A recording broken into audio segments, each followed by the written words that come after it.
गुना किछु नहीं मोरा गुना गोपीनाथ मम निवेदन सुनो गोपीनाथ আমার ভরসা তুমি গোপীনাথ আমার ভরসা তুমি তোমার চরণে লইনু শরণ তোমার চরণে লইনু শরণ তোমার কিঙ্কর আমি गोपीनाथ मम निवेदन सुनो गोपीनाथ के मने सदिबे मोरे गोपीनाथ के मने सदिबे मोरे न जानी भकाती कर्म जड़माती न जाने भकाती कर्म जड़माती पड़ेछे संसार घरे गोपीनाथ मम निवेदन सुनो गोपीनाथ सकल तुम्हार माया गोपीनाथ सकल तुम्हार माया नाही मम बाला ज्ञान सुनिर्मला नाही मम बाला ज्ञान सुनिर्मला स्वाधीन नहे काया गोपीनाथ मम निवेदन सुनो गोपीनाथ नियत चरणे स्थान गोपीनाथ नियत चरणे स्थान मागे पामर कांदिया कांदिया मागे पामर कांदिया कांदिया करो हे करुणा दान गोपीनाथ मम निवेदन सुनो गोपीनाथ तुमी तो सकली पारो दुर्जन तारीते तुम्हारा सकाती दुर्जन तारीते तुम्हारा सकाती के अच्छे पपीरारो गोपीनाथ मम निवेदन सुनो गोपीनाथ तुमी कृपा पाराबारा जीवेर कारणे आसिया प्रपंचे जीवेर कारणे आसिया प्रपंचे लीला कइले सुविस्तार गोपीनाथ मम निवेदन सुनो गोपीनाथ आमी की दोषे दोषी गोपीनाथ आमी की दोषे दोषी असुर सकल पाइलो चरण असुर सकल पाइलो चरण विनोद थकिलो बसी गोपीनाथ मम निवेदन सुनो गोपीनाथ मम निवेदन सुनो। हरे कृष्णा, हरि बोल। हरे कृष्णा माता जी, कृष्ण दंडवत माता जी, प्रणाम। बहुत सुंदर। हरे कृष्ण हरे माता जी, कृष्ण माता सादर जी। प्रणाम। हरे कृष्ण सभी हरे को। कृष्ण। हरे थैंक यू कृष्णा सो माता जी, मच। दंडवत प्रणाम माता जी। हरे कृष्ण। हरे कृष्णा, दंडवत प्रणाम माता जी। हरे कृष्ण। हम मंगलाचरण के साथ हरे start कृष्णा प्रभु जी। हरे कृष्णा माता जी। नवरात्रि की बहुत बहुत शुभकामनाएं। हरे कृष्ण हरे माता जी, कृष्ण। दंडवत प्रणाम। Hare Krishna. Thank you. Hare Krishna. Okay, Hare हम कृष्णा कंटिन्यू माता जी। करते हैं। हम मंगलाचरण के साथ स्टार्ट करते हैं, फिर हम आज की कक्षा के साथ आगे बढ़ेंगे। ॐ अज्ञानतिमिरान्धस्य ज्ञानाञ्जनशलाकया चक्षुरुन्मीलितं येन तस्मै श्रीगुरवे नमः। श्रीचैतन्यमनोभीष्टं स्थापितं येन भूतले स्वयं रूपः कदा मह्यं ददाति स्वपदान्तिकं। वन्देऽहं श्रीगुरो श्रीयुतपदकमलं श्रीगुरोन् वैष्णवांश्च श्रीरूपं साग्रजातं सहगणरघुनाथान्वितं तं सजीवम् साद्वैतं सावधूतं परिजनसहितं कृष्णचैतन्यदेवं श्रीराधाकृष्णपादान् सहगणललितान् श्रीविशाखान्वितांश्च। हे कृष्ण करुणा सिन्धो दीनबन्धो जगत्पते गोपेश गोपिकान्तं राधाकान्तं नमोऽस्तु ते। तप्तकाञ्चन गौराङ्गी राधे वृन्दावनेश्वरी वृषभानुसुते देवी प्रणमामि हरिप्रिये। नमो विष्णुपदाय कृष्णपृष्ठाय भूतले श्रीमते भक्तिवेदान्त स्वामी इति नामिने। नमस्ते सरस्वती देवी गौरवाणि प्रचारिणे निर्विशेषाय शून्यवादी पार्थदिशतारिणि। जय श्री कृष्ण चैतन्य प्रभु नित्यानंद श्री अद्वैत गदाधर श्रीवासादि गौर भक्तवृंद। हरे कृष्णा कृष्ण कृष्णा हरे हरे, हरे राम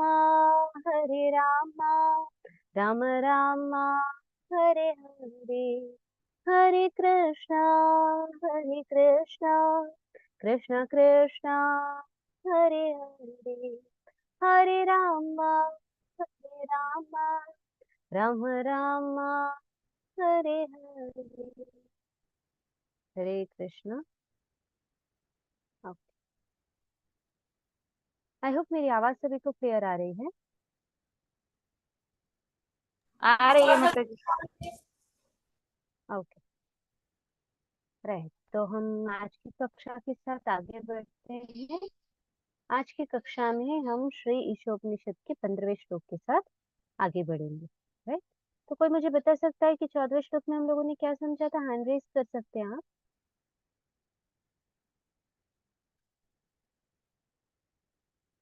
जी श्रीदेवी माता जी, हरे कृष्णा।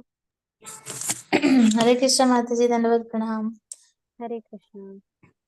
माता जी, 14 नंबर श्लोक में लास्ट क्लास हमने भगवान के विभिन्न शक्तियों के बारे में सीखा था, और फिर वो भौतिक रचनाओं के बारे में सीखा था। फिर हमने वो जो संभूति, वो भगवान के जो नाम रूप लीलाएं गुण, उनके बारे में सीखा था। फिर भगवान की जो परापरा शक्ति है, और फिर वो अविद्या के बारे में सीखा था। और फिर हमने ये भी सीखा था कि वो जो मायावादी और ब्रह्मवादियों में वो समानता, उसमें उसके बारे में सीखा था माता जी। जी माता जी, थैंक यू। हरे कृष्णा। मेरी आवाज बहुत लो आ रही है? थोड़ी सी लो आ रही है माता जी, थोड़ी सी। क्या? हरे कृष्ण माता जी, आवाज कम है। थोड़ी सी नहीं, ज्यादा आवाज कम है। हरे कृष्णा, एक मिनट, मैं वही कोशिश कर रही हूँ। Just a second. दूसरे की तरह मैंने वही सेम यूज किया है ईयरफोन, तो आई एम नॉट श्योर क्यों इतनी आवाज कम आ रही है आपको। माता जी अभी ठीक है। ठीक है ना? जी। ओके, ठीक है। तो हम आज की कक्षा के साथ आगे बढ़ते हैं। आज की कक्षा में हम जानेंगे श्री ईशोपनिषद का 15वां श्लोक। 14वें श्लोक में जैसे माता जी ने कहा था, हम लोगों ने भगवान की 3 प्रकार की शक्तियों के बारे में जाना, और किस तरीके से संभूति और असंभूति को जानने के कारण हमारे जीवन में किस तरीके से हम आगे बढ़ सकते हैं, उन सब चीजों के बारे में हमने समझा। कैसे भक्ति में हम आगे बढ़ सकते हैं, और साथ ही साथ हम लोगों ने ये भी जाना कि मायावादी और ब्रह्मवादी में क्या समानता है, और किस तरीके से भक्ति में हम आगे बढ़ना चाहते हैं। तो इन दोनों में से जो है कौन अनंत भक्ति की ओर हम समझ सकते हैं, या कितना हम सिमिलैरिटी समझ सकते हैं हमारे कृष्ण भावनामृत में और ब्रह्मवादी और मायावादियों में। राइट, तो ये यहाँ पर बताया गया है। तो यहाँ पर जैसे बताया गया था 15 से लेके 18 तक के श्लोक में मृत्यु के समय प्रभु के आध्यात्मिक रूप और कृपा के प्रकटीकरण के लिए प्रार्थना, यानी मृत्यु के समय हम किस तरीके से भगवान को जो है हम किस तरीके से प्रार्थना करें, या हम कैसे याद कर सकते हैं भगवान को हमारे मृत्यु के समय, या उनके आध्यात्मिक रूप और कृपा का हम किस तरीके से मांग सकते हैं भगवान से। हम कैसे प्रार्थना करें कि ये चीज हमें याद आए, या हम कहें कि हम मृत्यु के बाद इस चीज को प्राप्त करें। इसके लिए भी भगवान की कृपा आवश्यक है।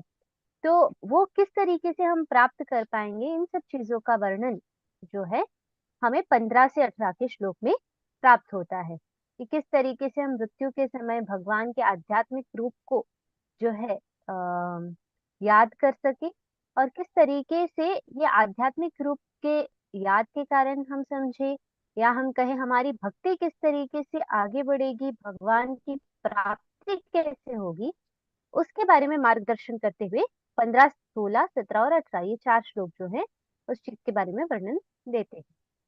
तो 15वें श्लोक में हम क्या जानेंगे कि 15वें मंत्र में बताया गया है कि कृष्ण को उनकी आध्यात्मिक शक्ति ब्रह्म ज्योति के साथ उनके संबंध को भी समझना चाहिए, ताकि उनकी प्राप्ति हो सके। फॉर एग्जाम्पल, अगर आप लोगों को याद हो भगवत गीता में हम लोगों ने किस तरीके से समझा था ब्रह्म ज्योति को, तो जब भगवान के बारे में हम जानना चाहते हैं या भगवान को का दर्शन हम चाहते हैं, तो इवन अर्जुन कहते हैं कि चकाचौंध जो रोशनी है उसे जब तक भगवान नहीं हटाएंगे तब तक जो है हमें भगवान के असली रूप का दर्शन नहीं हो पाएगा। तो अर्जुन जो है प्रार्थना करते हैं भगवान से कि ये जो रोशनी है उसे हटाकर अपने रूप का जो है दर्शन हमें प्रदान करें।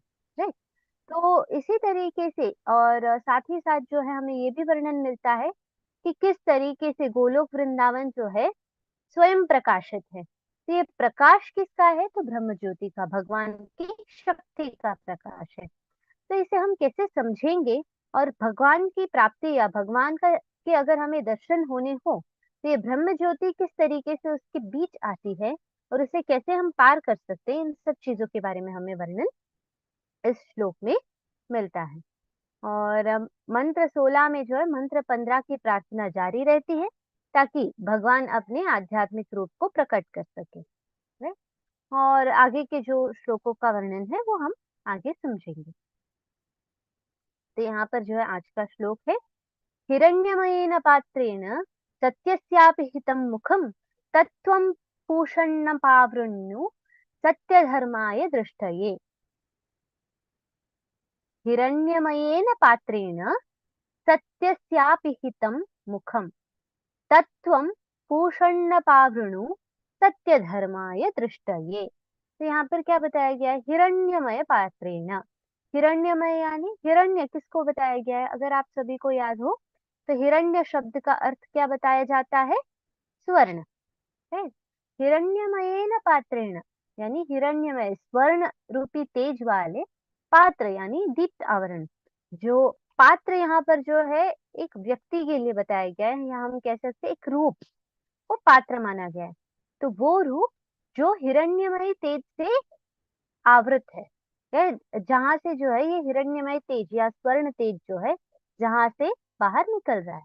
सत्यस्य यानी परम सत्य के, अपिहितम यानी प्रच्छन्न, जो जो मतलब किसी इससे बंधा हुआ ना हो। मुखम यानी चेहरा। ओके। तत् यानी वो आवरण। त्वम आप। पूषण हे पालक। पूषण यानी यहाँ पर भगवान को बताया गया है, हे पालक। अपावृणु यानी कृपया हटा दे, ताकि सत्य धर्माय दृष्टये, ताकि मैं सत्य का दर्शन कर सकूं, शुद्ध रूप का आपके दर्शन कर सकूं। यहाँ पर क्या अर्थ बताया गया है? हे भगवान, हे समस्त जीवों के पालक, पूषण। आपका असली मुखमंडल तो आपके चमचमाते तेज से ढका हुआ है, यानी आपका जो रूप है वो आपके इस चमचमाते तेज से या स्वर्णमयी तेज से जो है ढका हुआ है। कृपया करके इसके इस आवरण को हटा लीजिए और अपने शुद्ध भक्त को अपना दर्शन दीजिए। यानी इस आवरण को हटाकर, इस तेज को हटाकर अपना जो पूर्ण स्वरूप है उसका दर्शन आपके शुद्ध भक्त को प्रदान कीजिए। ये वर्णन हमें इस श्लोक से मिलता है।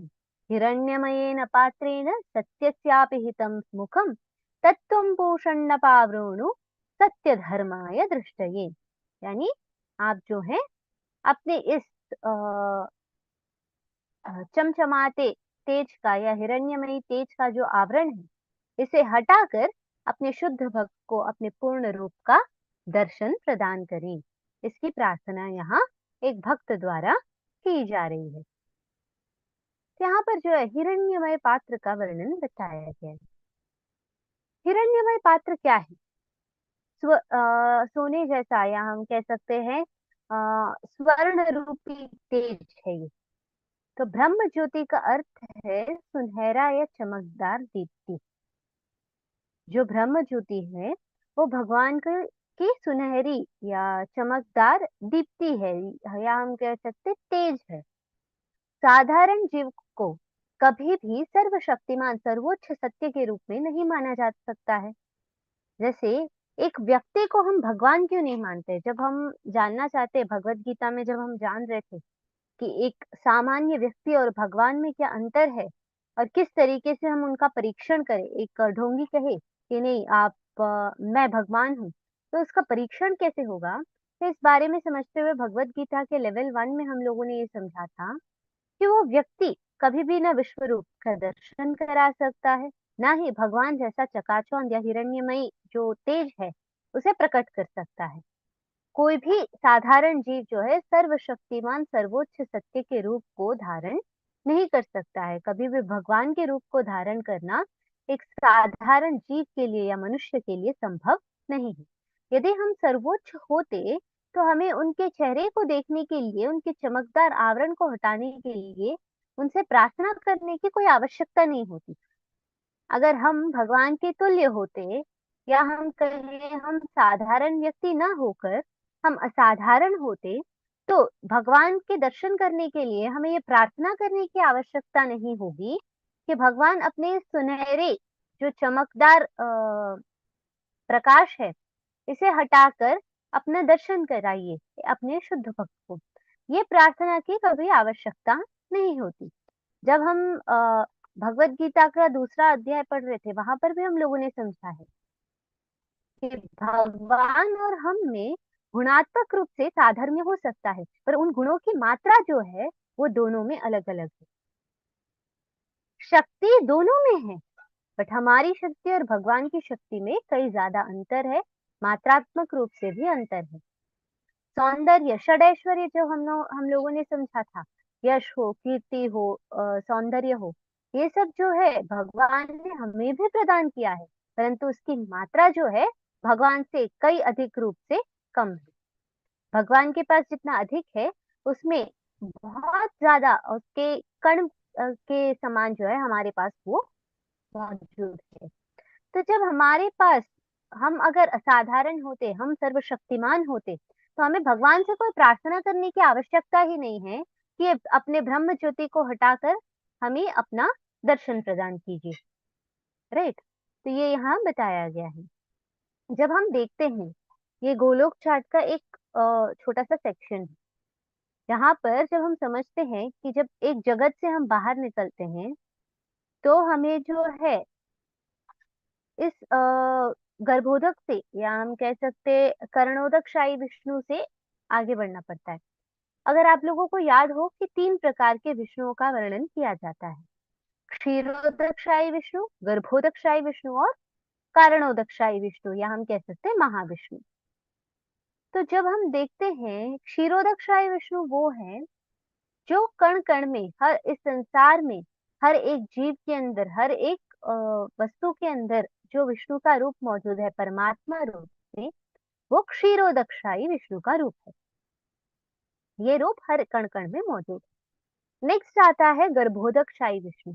गर्भोदक्षाई विष्णु वो है जो हर एक जीव के पीछे का कारण है। राइट, जो हर एक जीव के पीछे का जो मूल शुक्र है वो है गर्भोदक्षाई विष्णु। नेक्स्ट आते हैं करणोदक्षाई विष्णु या कारणोदक्षाई विष्णु, या हम महाविष्णु भी जिन्हें कहते हैं, जो इस पूरे संसार में जितनी भी सृष्टि है, इस पूरी सृष्टि के जो कर्ता है, या ये सारे सृष्टि का जो कारण है, वो कारणोदक्षाई विष्णु है। तो जब हम एक संसार से बाहर निकलते हैं तो हमें जो है ये कारणोदक जो है, या हम कह सकते हैं ये जो समुद्र है, कारण समुद्र, इसे पार कर कर जो है ब्रह्म ज्योति को पार करके ही हम कैलाश आदि ऐश्वर्य धाम जो है प्राप्त कर सकते हैं। कैलाश को पार करके ऐश्वर्य धाम को या भगवान प्राप्ति करने के हम योग्य होते हैं। तो ये जब तक ब्रह्म ज्योति को हम क्रॉस नहीं करते तब तक हम आगे नहीं बढ़ पाएंगे। और ये सारे जो संसार हैं, या हम कह सकते हैं जो यूनिवर्सेस है यहाँ पर, वो सारे इस ब्रह्म ज्योति के कोने कोने में स्थित है। ये ब्रह्म ज्योति को पार किए बिना भगवत प्राप्ति संभव नहीं है, या भगवान के दर्शन संभव नहीं है। तो क्या ये ब्रह्म ज्योति किस तरीके से है उसका वर्णन हम आगे समझेंगे। यहाँ पर भगवत गीता के 14 अध्याय के 27वें श्लोक में बताया गया है, ब्रह्मणो हि प्रतिष्ठा हम अमृतस्याव्ययस्य च शाश्वतस्य च धर्मस्य सुखस्य एकांतिकस्य च। तो यहाँ पर क्या बताए, और मैं ही उस निराकार ब्रह्म का आश्रय हूँ जो अमर्त्य, अविनाशी तथा शाश्वत है और चरम सुख का स्वाभाविक पद है। तो भगवान कहते हैं कि जो ब्रह्म ज्योति है उसका आश्रय कौन है, तो भगवान स्वयं है। वो अमर्त्य है, अविनाशी है और शाश्वत है। यानी जब हम वहां प्राप्त करेंगे, ब्रह्म ज्योति की प्राप्ति जिस व्यक्ति को होती है, तो उसके लिए जन्म मृत्यु का चक्र जो है बंद हो जाता है। अविनाशी है, वहां पर जो है विनाश संभव नहीं है, ना ही ब्रह्म ज्योति का, ना ही उसके प्राप्त किए हुए भक्त का। और वो शाश्वत स्थित रहता है, चरम सुख का स्वाभाविक पद है। यानी जब हम कहते हैं सच्चिदानंद विग्रह भगवान को जब हम मानते हैं, तो इस संसार के परम आनंद की प्राप्ति भगवत प्राप्ति से होती है, ये कहा जाता है। राइट, तो हमें ये भी पता होना चाहिए कि ये ब्रह्म ज्योति क्योंकि भगवान की शक्ति है, तो ब्रह्म ज्योति को प्राप्त करना भी चरम सुख को प्राप्त करने के समान है। या जो स्वाभाविक आनंद है इस संसार में, या हम कह सकते हैं इस जन्म मृत्यु के चक्र से आगे बढ़कर जो भक्ति करके जो हमें परम सुख मिलेगा, वो कहाँ मिलेगा, तो ब्रह्म ज्योति में मिलेगा। यहाँ मना नहीं किया जा रहा है, ब्रह्म ज्योति भगवान की ही शक्ति है, भगवान से ही जन्मीय शक्ति है, भगवान पर ही आश्रित शक्ति है। यहाँ पर प्राप्त करने से हमें जो है वही चरम सुख मिलेगा जो भगवत प्राप्ति से भी होगा। भगवान के साकार रूप के प्राप्ति से जो स्वाभाविक सुख मिलेगा हमें, या चरम सुख मिलेगा, वो यहाँ पर प्राप्त करने से भी होगा। परंतु अंतर क्या है, भगवान के रूप का दर्शन प्राप्त नहीं होगा। ये यहाँ वर्णन है, ब्रह्म ज्योति किस तरीके से भगवान पर आधारित है। फिर ये जो है 7वें अध्याय का 7वां श्लोक, मत्तः परतरम नान्यत् किंचिदस्ति धनंजय मयि सर्वमिदं प्रोक्तम सूत्रम मणिगणा इव। हे धनंजय, मुझसे श्रेष्ठ कोई सत्य नहीं है। जिस प्रकार मोती धागे में गूंथे रहते हैं, उसी प्रकार सब कुछ मुझ पर ही आश्रित रहता है। यानी यहाँ पर इसके पहले श्लोक में भगवान क्या कह रहे हैं, सब कुछ मेरे पर आश्रित है, इंक्लूडिंग ब्रह्म ज्योति। ब्रह्म ज्योति भी भगवान के ऊपर ही आश्रित है। उसी तरीके से यहाँ पर बताया गया है कि इस पूरे संसार में ऐसी कोई चीज नहीं है या ऐसा कोई सत्य नहीं है जो भगवान के परे हो। मुझसे श्रेष्ठ कोई सत्य नहीं। जिस प्रकार मोती धागे में गूंथे हुए एक माला बनती है, उसी प्रकार जो है सृष्टि में जो भी चीज है वो सब भगवान पर आश्रित है, इंक्लूडिंग ब्रह्म ज्योति। ये यहाँ बताया गया। जिस तरीके से एक धागा जो है मोतियों को साथ रखता है एक माला के रूप में, उसी तरीके से जो है भगवान के साथ ही आश्रित है ये पूरा संसार। ब्रह्म ज्योति हो, भगवान की शक्ति हो, बाकी कोई लोक हो, सारा ही जो है भगवान पर आश्रित है। ऐसी कोई चीज इस संसार में नहीं है जो भगवान पर आश्रित ना होकर किसी और पर आश्रित हो। ये पूरी सृष्टि के कर्ता कौन है? तो भगवान है। फिर ये भगवत गीता के 10वें अध्याय में से 42वां श्लोक बताया गया है, अथवा बहुनैतेन किं ज्ञातेन तवार्जुन विष्ठभ्याहमिदं कृत्स्नम् एकांशेन स्थितो जगत्। यानी किंतु हे अर्जुन, इस सारे विशद ज्ञान की आवश्यकता क्या है? इस सबको जानकर हमें क्या प्रयोजन होगा? तो मैं तो अपने एक अंश मात्र से संपूर्ण ब्रह्मांड में व्याप्त होकर इसको धारण कर सकता हूँ। यानी यहाँ पर एक अंश मात्र रूप से भगवान कहते हैं कि इतना सब कुछ ज्ञान प्राप्त करने का क्या जरूरत क्या है, इससे हमें क्या मिलेगा? तो ये हमें समझना चाहिए कि संपूर्ण ब्रह्मांड में जो है भगवान को ये आवश्यक नहीं है कि वो अपने साकार रूप में हर एक जगह जाकर मौजूद हो। भगवान अपने एक अंश मात्र से जो है पूरे संसार में, पूरे ब्रह्मांड में व्याप्त हो सकते हैं। ये ब्रह्म ज्योति जो है पूरे संसार में, पूरे ब्रह्मांड में व्याप्त ज्योति है भगवान की। परंतु इसे देखने के लिए जो है हमें क्या चाहिए? हमें दिव्य दृष्टि चाहिए, जो हमें हमारे भक्ति द्वारा ही प्राप्त होगी। ऐसे प्राप्त करना कैसे संभव है? तो वो भी जो है हमारे अनंत भक्ति द्वारा ही हमें प्राप्त होगी। इसकी प्राप्ति, जैसे कि निर्विशेष ब्रह्मवादी हैं, उनके हिसाब से इस चीज को प्राप्त कर ले, अगर हम इस प्रकाश को प्राप्त कर ले तो वो सर्वोच्च पद है। परंतु इसके आगे भी एक पद है, वो हमारे कृष्ण भावनामृत का फिलॉसफी, राइट। इसके आगे भी साकार भगवान की प्राप्ति एक और पद है, ये जो है निर्विशेषवादी मानते नहीं है। हमारा मूल जो क्या बोलते हैं गोल क्या है, या हमें हमारा लक्ष्य क्या है? तो भगवत प्राप्ति है, ना कि ब्रह्म ज्योति की प्राप्ति। ये जो है श्री ब्रह्म संहिता में वर्णन किया गया है ब्रह्म ज्योति के बारे में। यस्य प्रभा प्रभवतो जगदंडि कोटि कोटिश्वशेष वसुधादि विभूत भिन्नम तद्ब्रह्म निष्कलम अनंतम अशेष भूतम गोविंदमादि पुरुषम तमहम भजामि। यहाँ पर क्या बता रहे हैं?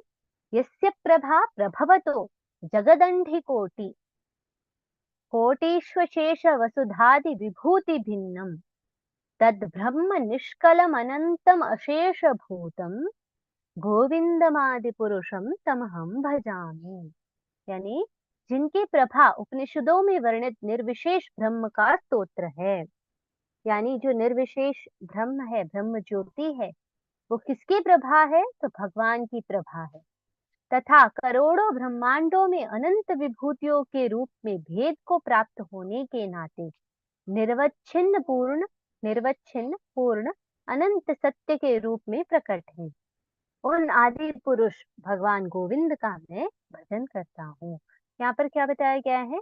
निरवच्छिन्न, यानी जो कटा हुआ नहीं है, जो अलग अलग नहीं है किसी जगह पर, वो एक ही प्रकाश है जो हर जगह पर मौजूद है, पूर्ण है, अधूरा नहीं है किसी भी भाग से, अनंत सत्य के रूप में प्रकट है। भगवान के सत्य का ये भी एक जो है भगवान के सत्यों में ये भी एक है। तो ये यहाँ पर वर्णन जो है ब्रह्म ज्योति का बताया जाता है कि ब्रह्म ज्योति क्या है। निर्विशेष ब्रह्म का स्तोत्र कौन है? तो भगवान है, जो करोड़ों ब्रह्मांडों में जो है पूर्ण रूप से व्याप्त है। नाते नाते निर्वच्छिन्न, ये जो है किसी भी प्रकार से जो है भिन्न नहीं है, कटा हुआ नहीं है, और किसी भी प्रकार से जो है अंशों से रहित है। ऐसा नहीं है कि यहाँ पर एक अंश है, वहां पर एक अंश है, हर एक ब्रह्मांड में एक एक अंश है, नहीं, हर जगह पर एक ही चीज है, अनंत है, अशेष भूत यानी पूर्ण है। उन भगवान को, उन आदि पुरुष गोविंद को जो है हम भजन करते हैं। इस तरीके से जो है श्री ब्रह्म संहिता के 5वें अध्याय के 40वें श्लोक में वर्णन है। पुष्टि करता है कि ब्रह्म ज्योति ब्राह्मण है, यानी भगवान की शक्ति है। ब्रह्म जो है वो क्या है? तो ब्रह्म ज्योति है। यहाँ जो है कृष्ण के साथ किस तरीके से 5 रसों में जो है भक्ति संभव है, इसका वर्णन ऑलरेडी हम लोग जो है कई बार समझे हैं, but for a recap will understand it. 5 रसों का वर्णन है, शांत रस, दास्य रस, साख्य रस, वात्सल्य रस, माधुर्य रस। कोई मुझे बता सकता है इसके अलावा भी कुछ रस है? कौन मुझे बता सकता है?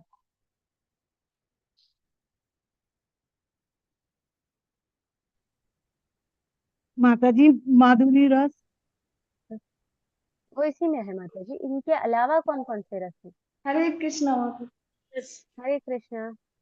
बोल रहे हैं कि रौद्र रस भी है, क्रोध भी इसमें आता है। ओके,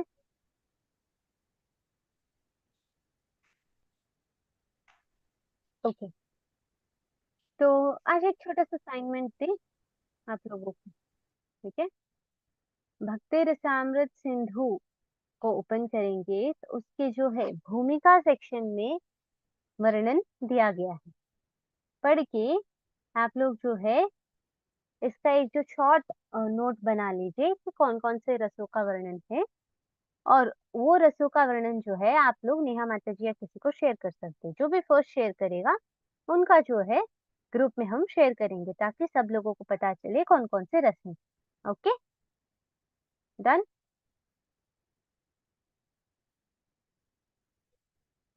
जी Ready माता है? जी। Okay, done. तो यहाँ पर जो है कृष्ण के साथ 5 रसों का वर्णन है। हम किस तरीके से भक्ति हमारी 5 रसों में कर सकते हैं? तो शांत रस, तटस्थ है, ये सबसे जो है बेसिक लेवल का जो है वो शांत रस।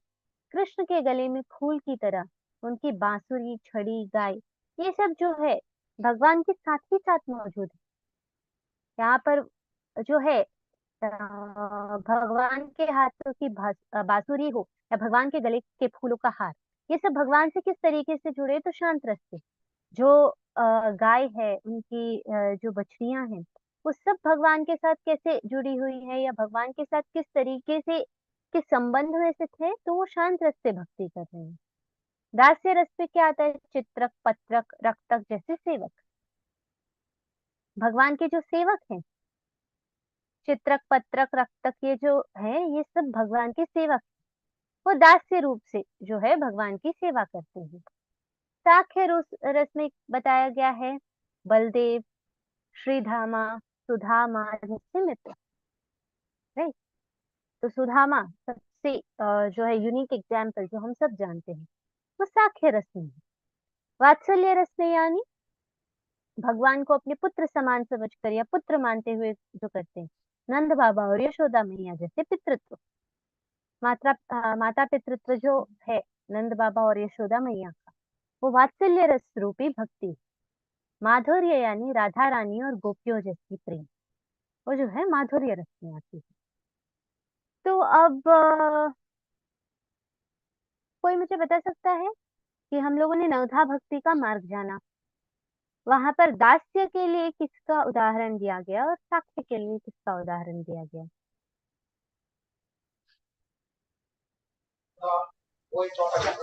हरे मुझे कृष्णा पता है माता थोड़ी जी, सी। साक्ष्य के लिए अर्जुन का दिया गया था।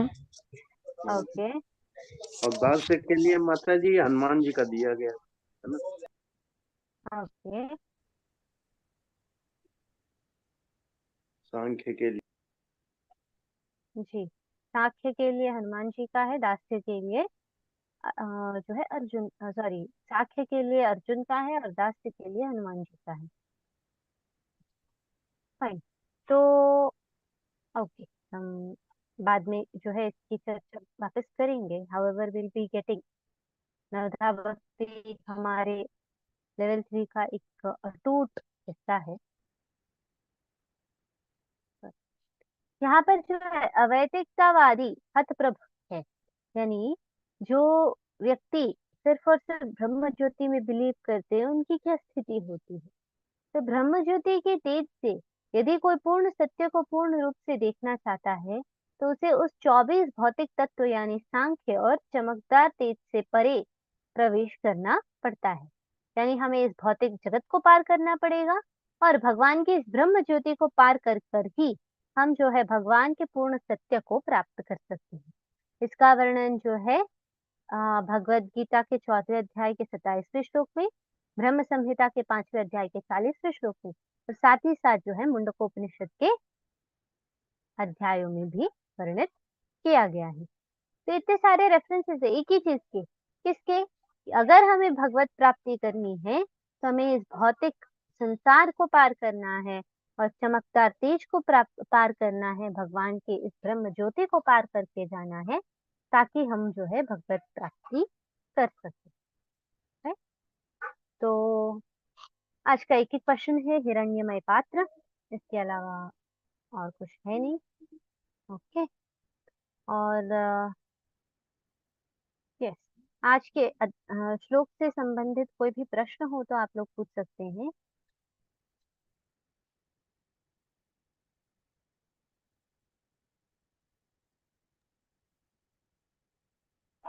हरे कृष्ण माता जी। हरे कृष्णा राकेश्वरी प्रभु जी। माता जी यही थोड़ा सा स्पष्ट करिए, अभी जो आपने बताया ना, ये थोड़ा सा उच्चारण भी नहीं हो पा, अव्यक्तवादी तत्प्रभ, ये क्या चीज है प्रभु माता जी? लास्ट वाला स्लाइड, लास्ट वाले स्लाइड की बात कर रहे हैं ना प्रभु जी आप? हाँ, अभी अभी जो अपने ये अव्यक्तवादी हतप्रद है ना माता जी, ये पूरा मैं नोट भी नहीं कर पाया। अवैतिकतावादी, हाँ, अवैतिकतावादी, ये क्या चीज, क्या है माता जी? अवैतिकतावादी यानी वो जो असली चीज को नहीं समझते हैं। जो जो सही चीज है, जो सही चीज है उसे न समझकर जो हमारे लिए प्रैक्टिकल नहीं है उन चीजों के ऊपर ज्यादा कंसंट्रेट करने वाले। मतलब जो ईश्वरीय ज्ञान को नहीं समझते वो? नहीं नहीं, जो प्रैक्टिकल नहीं होते ईश्वरीय ज्ञान के इसमें, इम्पर्सनलिस्ट कहते हैं ना, ब्रह्मवादी। अच्छा, ब्रह्मवादी को जो है अवैतिकतावादी कहते हैं। फॉर एग्जाम्पल ब्रह्मवादियों का क्या है कि मतलब वो हमेशा एक ज्योति के ऊपर ज्यादा कंसंट्रेट करते हैं, करेक्ट? तो वो ज्योति को वो अपने हिसाब से इमेजिन करते हैं, उन्होंने देखा नहीं है वो कैसे है। एटलीस्ट हम जब भगवान के बारे में या भगवान के बारे में चिंतन करते हैं, हमारे पास वर्णन है कि भगवान किस रूप में होते हैं, करेक्ट? तो जब हम नारायण रूप का भगवान के बारे में देखते हैं तो क्लियर कट वर्णन है, चतुर्भुजा रूप होता है उनका, एक हस्त में कमल होता है, दूसरे हस्त में चक्र धरा होता है, तो ये सब वर्णन हमें मिलता है। उसी तरीके से श्याम सुंदर रूप देखे तो पीताम्बर धरी, हाथ में बांसुरी, सब कुछ का हमें वर्णन जो है शास्त्रों में दिया गया है। पर जो ब्रह्मवादी होते हैं उन्हें इतना ही पता है कि एक प्रकाश है, वो प्रकाश कैसा है, उस पर जो है किस तरीके से वहां तक प्राप्त कर सकते हैं, उनका जो वर्णन शास्त्रों में वर्णित है उसे वो फॉलो नहीं करते। जब आप निर्विशेषवादी को देखते हैं तो वो लोग जो है शास्त्र कथित रूप से भक्ति नहीं करते, वो लोग अपने हिसाब से ध्यान मग्न रहते हैं। वो ध्यान किस पर करते हैं? तो ज्योति पर करते हैं।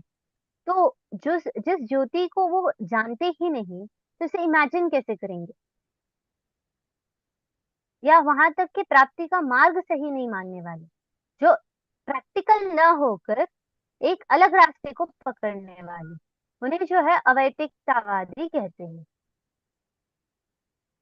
इसका मतलब ये अविवेकतावादी को हम जैसे दूसरे शब्दों में ब्रह्मवादी भी कह सकते हैं माता जी?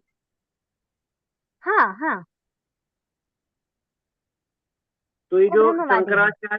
शंकराचार्य वगैरह जो ये करते हैं, क्या ये इसी वो इसी उसमें मायावादी है।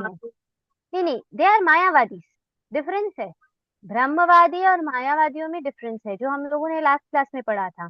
एक बार आप लास्ट क्लास को रेफर कर लीजिए, you will understand it better. हाँ, नहीं, समझ गया।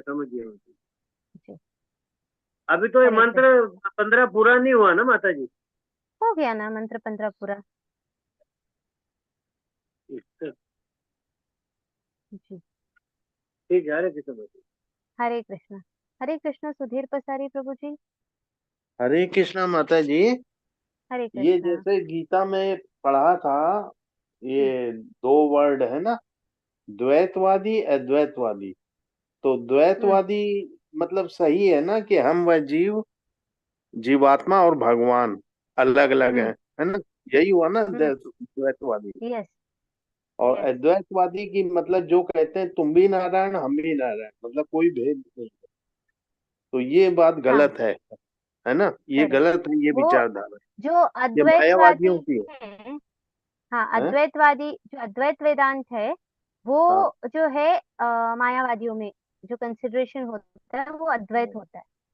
तो जो जो पहले शंकराचार्य द्वारा जो है वो अद्वैत है। शंकराचार्य जी पहले मतलब मायावादी थे ना, फिर बाद में उन्होंने माना कि हाँ, नहीं, भगवान और जीव अलग अलग है? जी जीवात्मा। और उनके अनुयायी पुराने वो अभी भी ये कहते हैं, नहीं, तुम भी नारायण हम भी नारायण, है ना? यही जी। बात है ना? लाइक रियलिटी क्या है कि अद्वैत प्रिंसिपल को उनके हाँ, जो फ्यूचर जो प्रीचर्स हैं उन्होंने प्रॉपरली समझा नहीं। हाँ। अद्वैत फिलॉसफी में जो बताया गया है कि मतलब हर चीज इस संसार में माया है, तो उसे हम्म, उन लोगों ने क्लियर कट रूप से समझा नहीं कभी।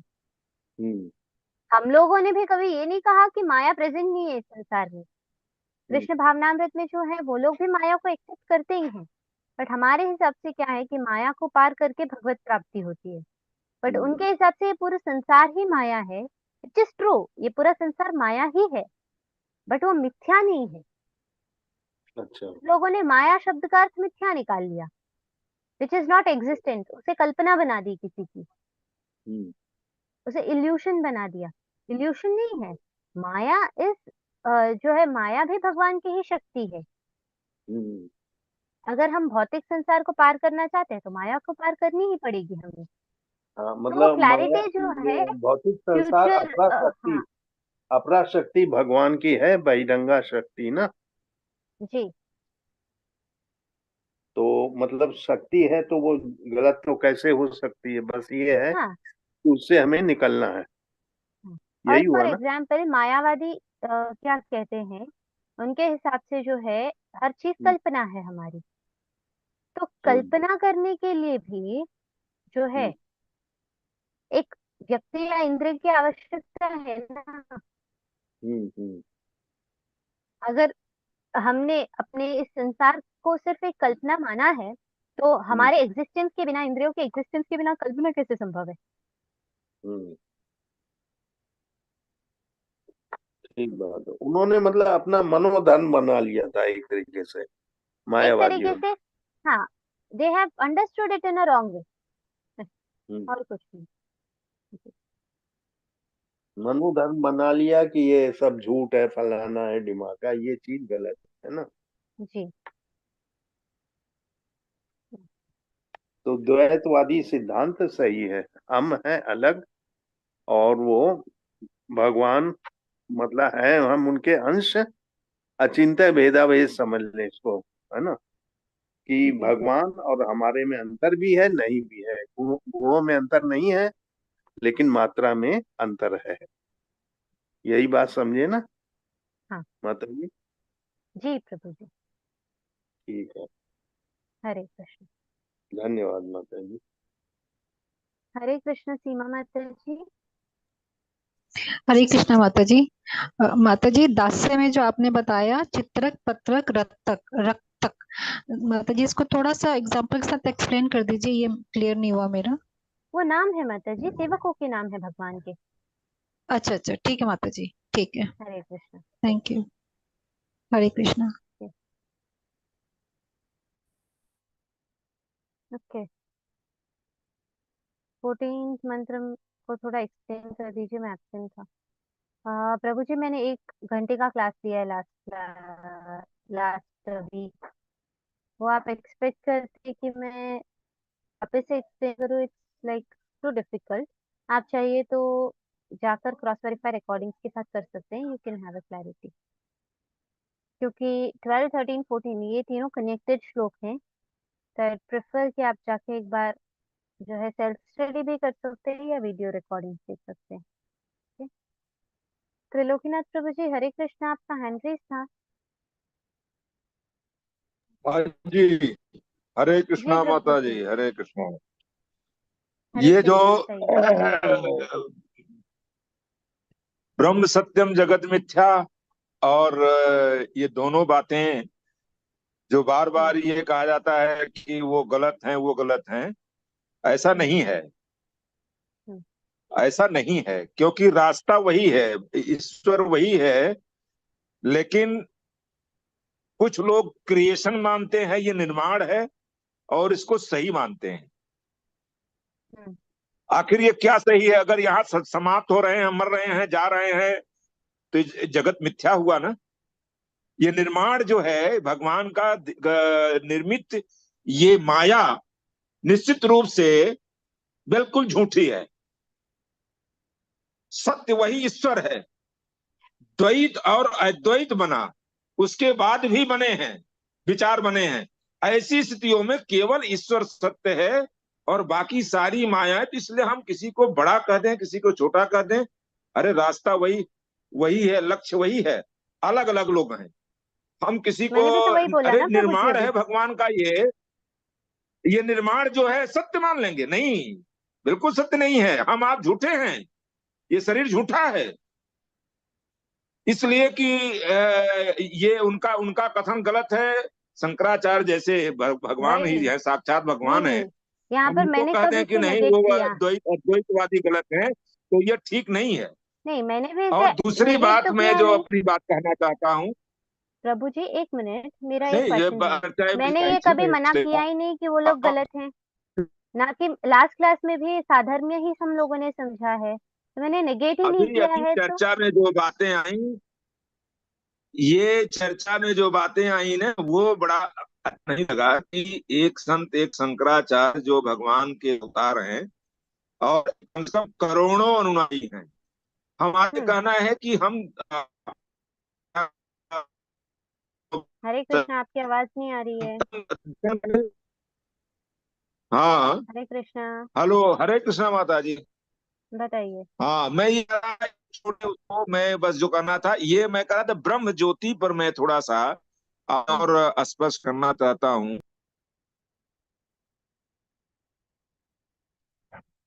मुझे ये नहीं समझ में आ रहा, मैंने कब, मतलब I have not negated it.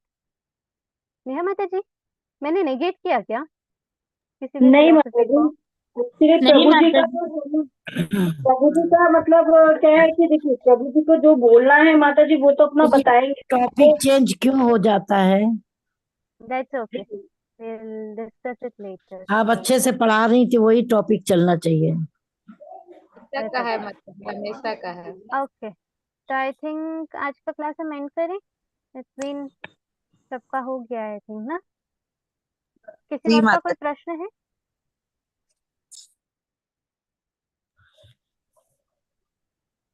आज जो आपने पढ़ाया है 15वां मंत्र माता जी, उसका शॉर्ट में आप एक्सप्लेन कर सकती हैं? या बीच बहुत बीच में ये सिंपल सब है माता बातें? जी। नहीं, नहीं, 15th शॉर्ट में। श्लोक जो है, it is very simple, I will tell you what. हाँ। यहाँ पर इतना ही बताया गया है कि भगवान ही ब्रह्म ज्योति के स्रोत हैं, राइट? भगवान से ही ये जो ब्रह्म ज्योति है वो संभव हुई है। और इस संसार से हम जब बाहर निकलते हैं, जब भगवत प्राप्ति के मार्ग में आगे बढ़ते हैं, तो हमें इस ब्रह्म ज्योति को पार करके आगे बढ़ना होता है। हमारा जो करेक्ट। लक्ष्य है वो इस ब्रह्म ज्योति के आगे है। और इस ब्रह्म ज्योति को पार करना हमारे लिए संभव नहीं है। हम ये नहीं कह सकते कि मैंने भक्ति की है मैंने ये सारे कर्म किए हैं भक्ति में, तो ब्रह्म ज्योति मेरे सामने से हट जानी चाहिए। ये तब संभव होगी जब भगवान की कृपा होगी। तो उस कृपा को जी प्राप्त करने के लिए हम क्या करेंगे? तो हम भगवान से प्रार्थना करेंगे। हम जब भगवान से प्रार्थना करेंगे तब जाके ये ब्रह्म ज्योति के आगे हम बढ़ पाएंगे। नहीं तो इस ब्रह्म ज्योति के उस चकाचौंध में हम अंध होकर वहीं रह जाएंगे। That's it. जी माता जी, ठीक है माता करेक्ट। जी? ओके, थैंक यू माता जी। वेलकम। हरे कृष्णा। वाञ्छकल्पतरुभ्यश्च कृपा सिन्धुभ्य एव च पतितानां पावनेभ्यो वैष्णवेभ्यो नमो नमः। अनंत कोटि वैष्णव वृंद की जय। श्रील प्रभुपाद जी की जय। हरे कृष्णा। हरे कृष्ण।